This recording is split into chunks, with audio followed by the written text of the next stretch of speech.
na po or 2,959,829 doses ang na-administer as of May 15, 2021, 6 p.m.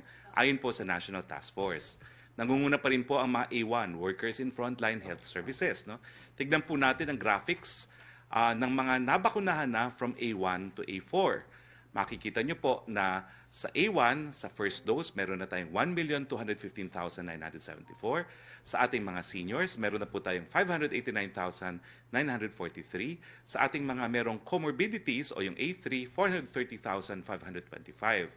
At yung frontline personnel po na nasa A4, meron pong 8,955. Now, yung mga nakumpleto na po yung second dosage, no, sa mga A1 na health workers, 414,467.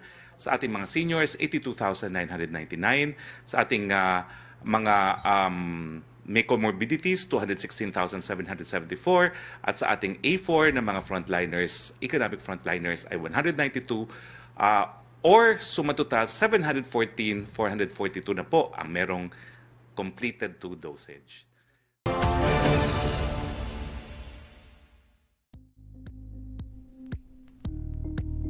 Thank you for watching Politico TV. Please like and subscribe to our channel for more videos.